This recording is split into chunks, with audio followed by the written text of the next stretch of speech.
pul qazanmaqla biznes qurmaq arasında fərq nədir? Çox böyük fərq var. Biznes yerində hamı pul haqqında fikirləşir. Pul nəticədir. Biznes sistemdir. Yəni, pulla biznesin fərqi çox sadədir. Pulu qazanmaq hər cür olur. Yəni, maaş şəklində ala bilərsən, işçi kimi.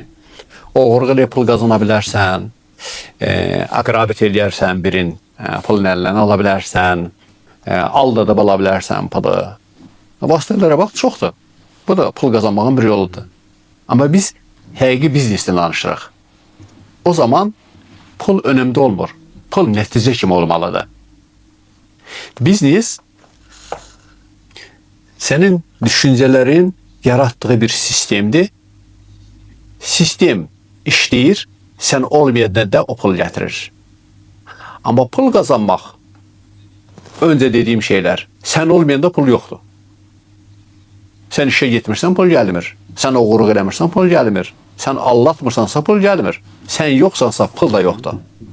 Amma biznes, sən olmadan da sistem sənə pul gətirir. Biznesmen yatanda da pul qazanır, belə deyək də. Bəli, biznesmen hökman deyir ki, mən indi Türkiyədəyəm, 6 aydır buradayam. Sistem işləyir, iş gedir. Mənim orada olmağım vacib deyil yəni. Mən bizneslə bağlı İspaniyada, Qallandiyada, İtaliyada oldum. Orada şirkətlər var ki, tarixi 300 il, 400 il, 500 il. Yəni, babadan, baladan, nəviyə, nəvədən nəticə bu şəkildə qurulub. Bax, sistem deyən zaman onu nəzərdə tuturam yəni. Sistem olan zaman biznes bir nəslin üstündə dayanmır. Yəni, bir nəsildən o bir nəslə keçir. Çox önəmli şeydir. Fərdin üstünə qurulmayıb. Bir şəxsin üstünə qurulmayıb. Bəli, o biznesin içində olan övladlar, nəvələr hamısı o biznesin içindədir. Yəni, lap uşaqlıqdan sistemlə böyüyür uşaqlarda. Düşüncələri sistemlə olur. Valideynlər dünyasını dəyişir, övladlar o sistemin üstündən işləyir.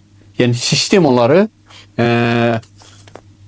qoruyub saxlayır, belə lori dildə desək. Yəni, sistem o qədər güclü, düzgün qurulub ki, sistem insanları mecbur edir ki, o sistemin daxilində özlərini değişsinlər və ona uyğun gəlsinlər. Yəni, sistem insandan asılı deyil. İnsan sistemindən asılı olur. Əgər bir sistemin içində bir insan o işi düz görmürsə, sistem avtomatik o insanı uzaqlaşdırır. Yəni, sistem biraz sadə və mürəkkəb şeydir. Biz başa düşürük ki, ümumiyyətlə biznes sıfırdan qurulanda elə sıfırdan sistemin özü də qurulmalıdır. Böyüdükcə xaos yaranmasın deyə. Sistem şəkildə. Amma insanlar ona çox fikir vermir. Hərə bildiyi şəkildə biznesi qurur. Sonra problemlə üzləşir. Sonra ondan bezir, yorulur. 5 il, 6 ildən sonra ya biznes dağılır, ya biznesi değişir. Deyir, yox, bu alınmadı, başqa bir biznes qurum. Amma onun heç bir əlaqəsi yoxdur. Struktura, sistem yoxdursa, o biznes uzun ömürlü olmur. Əşad bəy, insanlar pul haqqında nəysə başa düşüblər. Çünki pul haqqında çox şey eşidirik də. Deyirlər ki, biraz mistik şeylər var pul haqqında da. Və yaxud da ki, batil inancılar var pul haqqında və s. belə şeylər var. Pul haqqında çox fikirlər var və hər insan, hər baxış tərzi fərqlidir pula qarşı. Pula qarşı səhv baxış tərzində nəyi görürsünüz? Pul nədir sizin üçün? Ümumiyyətlə, pul necə başa düşməliyik? Pul yaxşı bir şeydir. İnsan həyatında vasitə kimi, bir instrument kimi bir şeydir. Yəni, pul varsa, sən çox iş görə bilərsən. Amma hər şey deyil. Pula baxışın düzgün olmalıdır. Yəni, pul varsa, sən ondan özü yaxşı hiss edirsən, sən onu sevirsən, sən o xoşbəxtliyi gətirən bir şey kimi baxırsansa, səhv oradan başlayır. Pul bir vasitədir. Ondan düzgün inkişaf edib, gözəl həyat qura bilərsən, insanlara yardım edə bilərsən, elə bir şeylər yarada bilərsən ki, o missiya çevirilsin və bütün insanlara xeyir versin. Yox, əgər pul haqqında düşüncən düzgün deyilsə, pul çoxluğu, düşüncənin azlığı insanı vəhşiləşdirir. İnsan elə bilir ki, o puldur. Pulun miqdarı azalanda onun motivasiyası ölür. Qutaranda o elə bilir ki, həyatda qutardı. Dəhşət olur. Pılı düzgün idarə etmək, ya pılla özü düzgün idarə etmək çox vacib şeydir. Bəzən insanlara baxırsan, görsən ki, pılı çoxaldıqca insanlar yuxarıdan aşağı baxır. Bəyənmir. Hansı bir hissiyatlara qapınır, özü insanı keyfiyyətləri yitirir. Dəhşət olur. Yaxşı dediniz. İnsan özünü yitirdiniz və siz əvvəl dediniz ki, default oldu, biz nə qədər pul itirdik. Bu pul itkisi sizə necə təsir elədi? Tək o yox, həyatda ən azından biz 4-5 dənə kriz keçmişik. Mən biraz qısa danışdım orada. Sıfıra enmişsiniz. Bəli, hər dəfə əmin edirəm ki, hər şeyi verən Allahdır. Elə fikirləşmişəm və niyə itirdiyimi çox analiz eləmişəm. Ya düşüncənin darlığından, ya təkəbbürlükdən, ya neyinsə bağlı olub. Analiz edən zaman çox rahat olmuşam ki, bu belə olmağı məsləhətdir. Bəzən sənin itirdiyin pul, sənin itirə biləcəyin insanlığı qoruyur. Amma düşünə bilsən, düşünə bilməsən, çox heyfsilənərsən. Bu mənim həyatımda çox olub. Və mən həmişə demişəm, Allah məni çox istədiyindən artıq pulu həmişə alıb. Və mən onu pis baxmıram. Gözəl cümlədir. Allah sizi sevdiyindən artıq pulları sizdən alıb. İnsanlar ona pis də baxa bilər. Yəni mənim bəzən yoldaşlıq eləmin insanlar var. Hələ də itirdiyin yadına salan zaman çox heyfsilənir. Amma mən deyirəm ki, belə məsləhət imiş. Həyatda neysə nail olmaqdan sarı neysə itirməlisən. Düz fikir versən, itirdiyin şey səni ağrıtmamalıdır. Ona bir təcrübə kimi baxmalısan. Analiz edən zaman ona düşüncə lazımdır, düşünməlisən. Çox insanlar baxda fikirləşir, tək mən deyiləm. Yəni, çox insanlar deyir ki, hə, mən bunu itirdimsə, nasıl bu neysə mənə verdi. Pul əvəzinə qızıl gəlmir, ha. Ona baxırsan, bunu itirdimsə təcrübə qazandım. Bir şey əldə etmək üçün mütləq neysə itirməlisən. Məsələn, biznesdə nailiyyətlərin olmağından sarı sən yerinə tez durmalısan, komfortu buraxmalısan, gec evə gəlməlisən, çox çalışmalısan, rahatçılığı itirirsən ki, biznesdə nailiyyətlərin olsun. Sistem quran zaman nə itirirsən?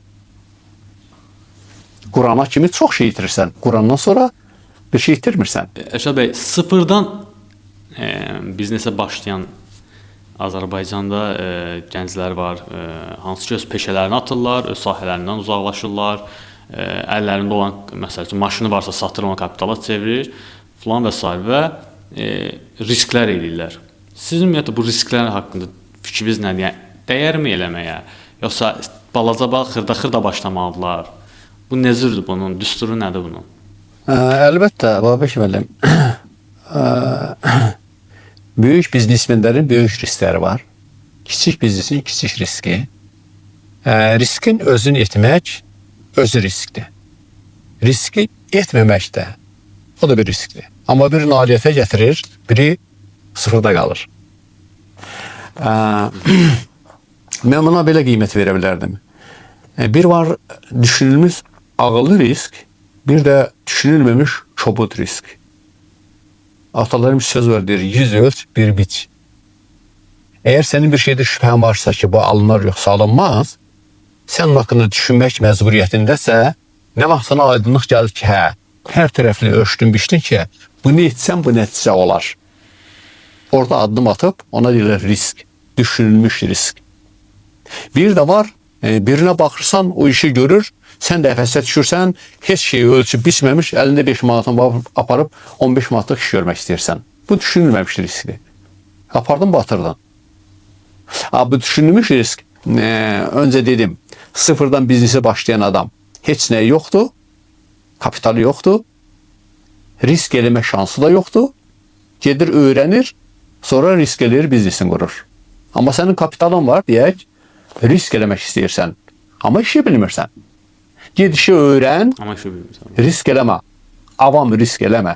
Ged işi öğren, kapitalı da sonra öğrenenden sonra o işe yönəld. Riskin oldu, Bil- çox az. bil- Riski bil- azalt, o addımı at. Həyat başda nə qədər riskli yəni. Əşəl bəy, biz başlayandan biznesdən danışırıq. İstəyirəm biraz sizin mentor, coach tərəfinizdən də biraz söhbət eləyək. Nəyi bilmək istəyirəm? Siz təlimlər keçirsiniz, düzdür?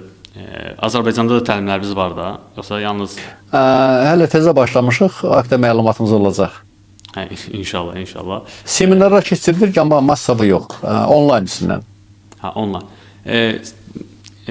Bir biznesin yeni başlayan olsun, ümumiyyətlə illərində məşğul olan, biznesdə olan adam olsun, sizə müraciət eləsə, sizə bir biznes koç müraciət eləsə, siz o təlim müddətində, yəni o müddət ərzində nə öyrənmiş olacaq? O hansı bacarıqlar əldə edəcək? Birinci önəmli olan şey onun düşüncə tərzidir. Düşüncə düz olan zaman biznes də düz qurulacaq. Deyir, insanın içində panika varsa, çöldə xaos olacaq, işində xaos olacaq. Əgər sənin düşüncən formalaşmayıbsa, sənin içində panika həmişə olacaq. O panikanın birinci həlli təlimlərlə, yəni nəyi necə etmək lazımdır ki, səndən qorxu hissi çəksin, sən o addımı ata biləsən. İnsan niyə qorxur ki? Çünki bilmir. Bilmədiyin şeyin dalı sıra gedən zaman səndə qorxu əmələ gəlir. Biz o bilikləri veririk, o düşüncələri dəyişirik. Ondan sonra insan qorxusu çəkilir, risk edir, işini görür. Və biznesi sıfırdan necə qurmaq lazımdır, hansı səhvlər ola bilər, hansı səhvlər yol vermək olmaz. Bunların miqdarını azaldırıq. İnsan biraz həm motivasiyası qalxır, həm də o riski lazım addımı ata bilir. Rahat. Mən düz başa düşdüm. Siz məsəl üçün bir biznesmen sizə müraciət edir və yaxud da ki, yeni başlayan deyir, əlimdə bu qədər kapitalım var, nə iş görəcəyimi bilmirəm. Bu cür müraciət edirlər, yoxsa artıq işləri hazırdır və s. bu cür müraciət edirlər. Orada siz məsləhətləriniz necə olur? Siz onları birbaşa yönləndirirsiniz, yoxsa ümumi strukturu başa sarsınız, gedir özü tapır. Necə olur bu proses? Bir business coach, şu coach sözü o deməkdir ki, sən insanın nə istədiyin soruşursan, sonra o insana yol göstərirsən. Amma sən sual verməklə. Nə istədiyin o deyir, nə edəcəyin o deyir, resurslar ondadır. Sən ona elə bir işıq salırsan yoluna ki, bu qaranlığı necə keçə bilərsən. Sadə sözlə belə. Orada fərq etmir. Startupdır, sıfırdan başlayıb, ya təzə institut tutarıb bir iş görmək istəyir, ya biznesmendir, inkişaf eləmək istəyir, ya masştabı verir, biznesin xarici ölkələrə çıxartmaq istəyir, Azərbaycanda istəyir, bir biznes yox, bir 10 dənə biznes olsun. Bunların hamısı haqqında. Bizim təlimlərimiz, seminarımız bununla bağlıdır. İnşallah deyirsiniz, təzəliklə Azərbaycanda da artıq olacaq. Bir-iki ay Azərbaycana gəlməliyəm, Allahın köməkliyi ilə orada hər şey offline olacaq. Hal-hazırda seminarlar ancaq biz online keçiririk. Online inşallah. Yayımlayacaqsınız əvvəlcədən əlbəttə ki, tarixi vaxtı plan. Əlbəttə. Bu yaxınlarda bizim o vaxtda reklamımız olacaq. Əşəd bəy, son suallara keçmədən sizdən bir söz soruşuram. Azərbaycanda ən bəyəndiyiniz biznesmen kimdir? Var belə biri ki, çox bəyənirsiniz onu ki? Düzü heç maraqlanmamışam. Bəlkə mənim minus cəhətimdir. Həqiqi maraqlanmamışam. Amma iş adamları var. Deyə bilmərəm ki, ən xoşuma gələn hansıdır. Münasibət olduğum adamlar var, amma deyə bilmərəm hansı daha yaxşıdır. Xaricdə var?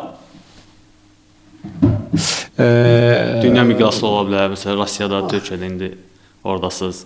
Yəni siz hansı ki, çox iş prosesini bəyənirsiniz də, adamın strategiyasını, işini qurmağını və s.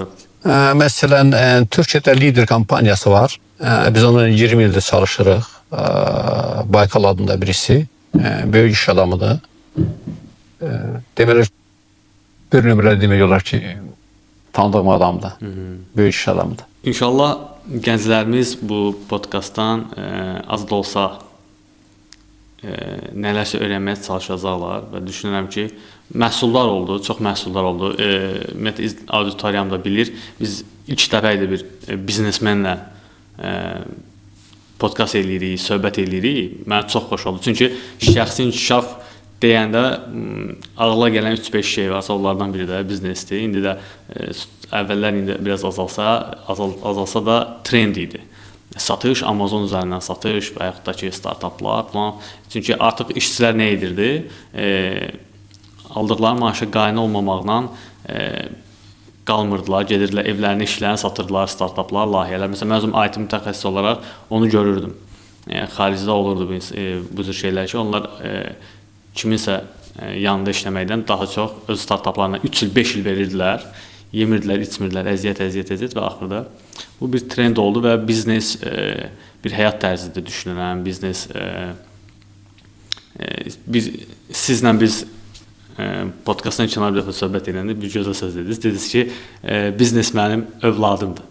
Belə bir söz işlətmişdiniz. O hansı kontekstdə dediyinizi bir dənə yenidən auditoriyamız üçün deyə bilərsiniz?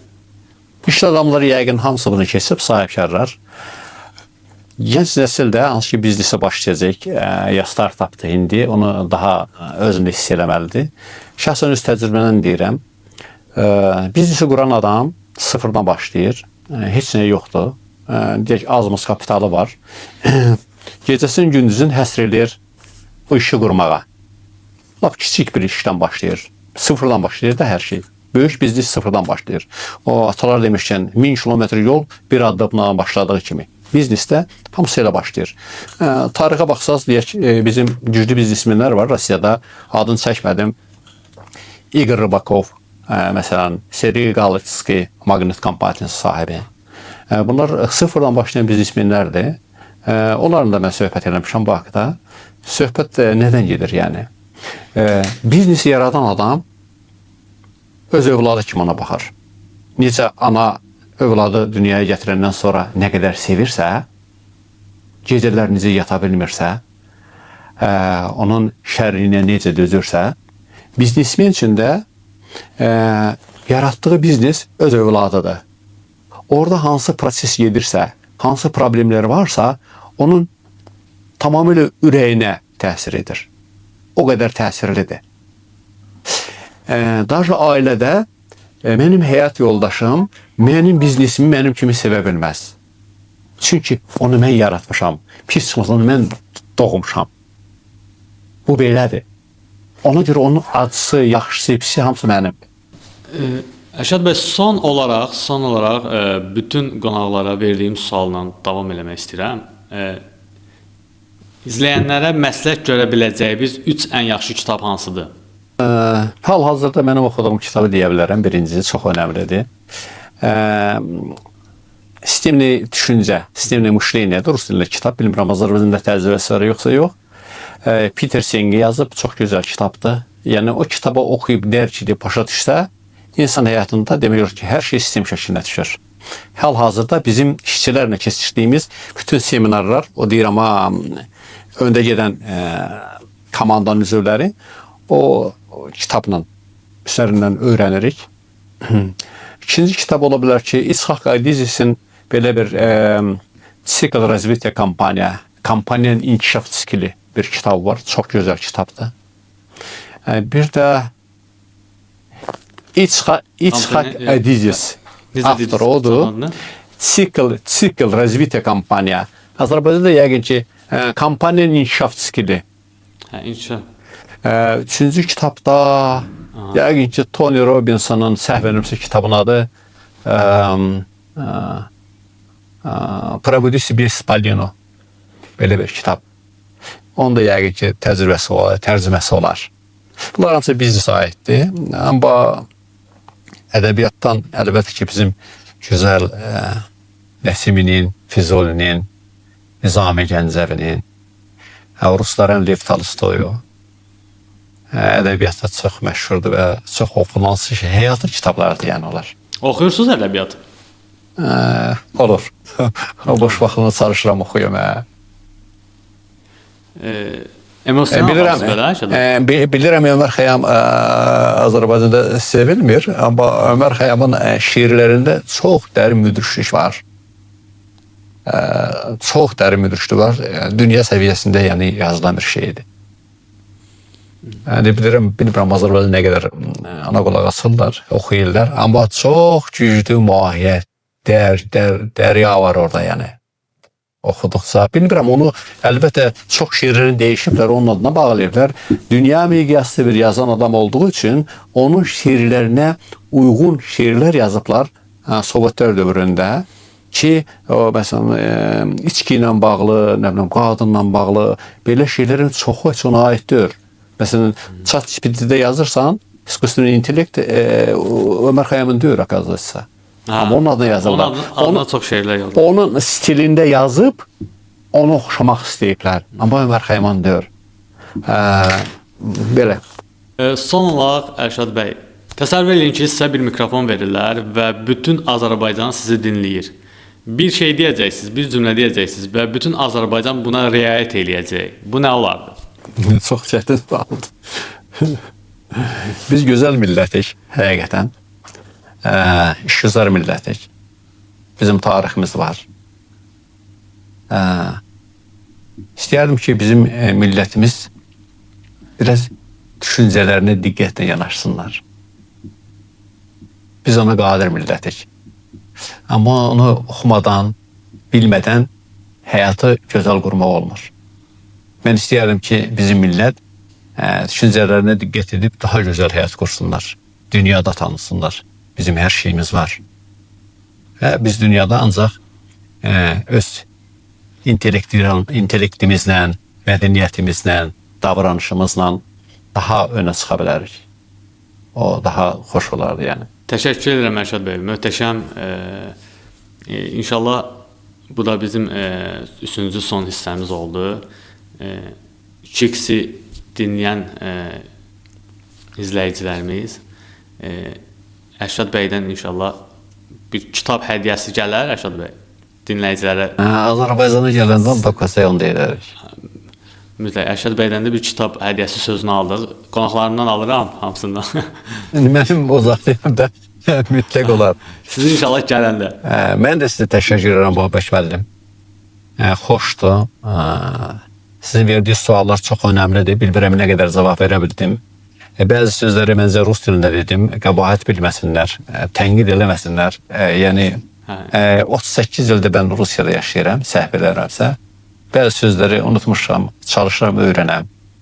Bildiklərimi sizlə bölüşdüm yəni. Qüsura baxmayın. Möhtəşəm, əla. Bu bir dərslikdir məncə. 30 il təcrübəsi olan bir insanın keçdiyi yolu, öyrəndiklərini bölüşür. Bunu çox az yerdə taparlar həqiqətən və inşallah bu podkastın və bu cür YouTube-da olan, televiziyada olan verilişlərin qədrini bilərlər. İnşallah sizdən öyrənəcəkləri çox şey var dinləyicilərin. İştirak etdiyinizə görə təşəkkür edirəm Ərşad bəy. Sağ olun. Təşəkkür edirəm gələn görüşlərə qədər. Çox şey qatdınız bizə.